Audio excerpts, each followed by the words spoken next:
শুভ সকাল বন্ধুরা, কেমন আছেন সবাই? আশা করি যে যেখানে আছেন সবাই খুব ভালো আছেন এবং সুস্থ আছেন। আমরাও ভগবানের আশীর্বাদে ভালো আছি। আরও একটা নতুন ব্লগে আমার নতুন এবং পুরনো সকল বন্ধুদের স্বাগত জানাই।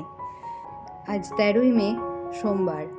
আর সোমবার সকাল মানেই আবার একটা সপ্তাহের সকালের ব্যস্ততা শুরু। এখন ভাতের হাঁড়িটা বসিয়ে দিলাম, ভাতের হাঁড়ির ঢাকাটা দিয়ে দিলাম, জলটা তাড়াতাড়ি গরম হবে সেই জন্য। আর গতকালের সেই নারকেলগুলো ভিজিয়ে দিয়েছিলাম, দেখুন জলটা শোক করে বেশ ভালোই ফুলে উঠেছে। এখন এটা দিয়ে কিছু বানানো যাবে। আর আজকের বাইরের ওয়েদার কিন্তু খুব সুন্দর। আজ আর বেশি কিছু রান্না করব না। কালকে যে শোল মাছের ঝোল বানিয়েছিলাম, ওই আছে 2 পিস মাছ, আর চাটনিও আছে। তো আজকে একটা নতুন ধরনের রেসিপি ট্রাই করছি। তবে আমি এটা আগে কখনো খাইনি, আজকেই ফার্স্ট টাইম রান্না করছি। তো চিন্তা করছি কেমন হবে খেতে, ভালো লাগবে কি না। আজকে করব শিউলি পাতার বড়া। তো পাতাগুলো এরকম ছোট ছোট করে কেটে নিচ্ছি, একদম কচি পাতাটাই নিয়েছি যাতে খসখসেটা না হয়। আর আমি করছি মসুর ডাল ভিজিয়ে রেখেছিলাম, মসুর ডাল বেটে এই বড়াটা বানাবো।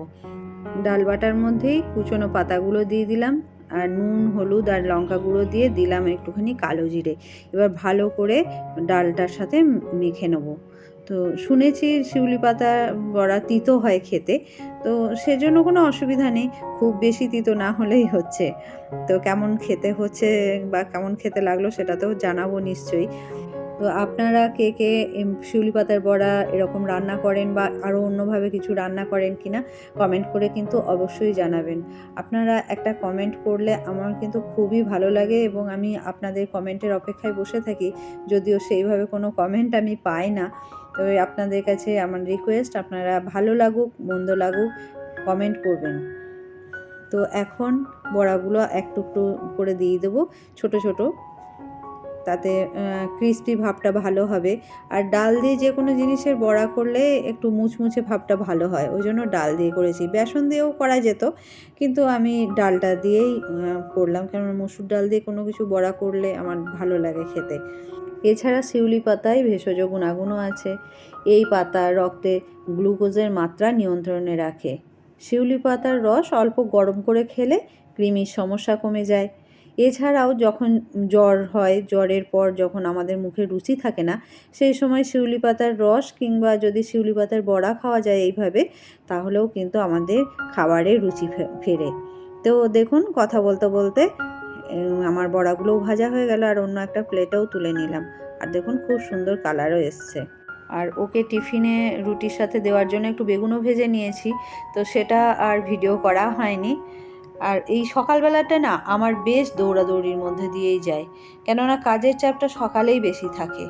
ওর অফিস যাওয়ার তাড়া থাকে, ওকে পৌঁছে দিতে যাওয়ার তাড়া, গোপালকে ঘুম থেকে তোলা, তারপর ঘরের সমস্ত কাজ। তাছাড়া সকালবেলায় যে রকম কাজে একটা এনার্জি পাওয়া যায় না, বেলা বাড়ার সাথে সাথে দেখবেন ক্লান্তি আসে। আর বেশি বেলা হয়ে গেলে কোনো কাজ করতেও ইচ্ছা হয় না, মনে হয় এখন থাক, পরে করব, একটু বসে রেস্ট নিয়ে নিই, এরকমই মনে হয়। সেজন্য সকাল থেকে একটা সময়ের মধ্যেই সমস্ত কাজকর্ম সেরে ফেলার চেষ্টা করি। তাছাড়া সারাদিনে নিজের জন্যও তো কিছুটা সময় প্রয়োজন, তাই না? এখন আবার অনেকক্ষণ পরই ক্যামেরাটা অন করলাম। এখন আমি ব্রেকফাস্ট করব, আজকে ব্রেড আর দুধ দিয়ে। তো এর মধ্যে আমি ওকে পৌঁছে দিয়ে এসেছি, তারপর এসে গোপালকে ঘুম থেকে তুলে আসনে বসিয়ে দিয়েছি, ফুল টুল তুলে একটু ঠাকুরকেও দিয়ে দিয়েছি। আর তারপরে আমি ব্রেকফাস্ট করে যে কটা বাসন পড়েছিল সে কটা ধুয়ে এখন এখানে শুকোতে দিয়ে দিলাম। আমাদের সংসারের কাজগুলো আমার আপনাদের সবার প্রায় একই রকমের, শুধু নিজেদের পরিবেশ পরিস্থিতি এবং সময় অনুযায়ী কাজের ধরনটা আলাদা হয়ে যায়। তবে একটা সংসারে কিন্তু ছোটোখাটো অনেক কাজ থাকে, সেগুলো আমরা হয়তো অত হিসেব করে করি না ঠিকই, কিন্তু করতে গেলে বোঝা যায় কতটা কাজ। আমার সংসারেও এরকম অনেক কাজ আছে যেগুলো ভাবি করব, কিন্তু সময়ের অভাবে করে উঠতে পারি না। তবে কিছু কিছু কাজ আবার বাঁধা ধরা, করতেই হবে। তাই কোনো এক্সট্রা কাজ করবার থাকলে আগে থেকেই কিন্তু ভাবনা চিন্তা করে নিতে হয় যে আজকে এই এক্সট্রা কাজটা আমাকে করতে হবে। তো প্রথম থেকে যদি প্ল্যান করে না করি তাহলে কিন্তু সেদিন আর সময় বার করা যায় না। আর এখন যে বেড কভারটা তুললাম ওটাই ভিজতে দিয়ে দেব, একটু ভিজিয়ে রাখলে ভালো হয়।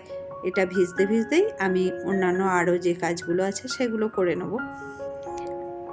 আর এই যে গাছটা পটিং করলাম, এটা হয়তো কাজের মধ্যে ধরি না, কিন্তু এটা করতেও কিন্তু যথেষ্ট সময় লাগে, তাই না?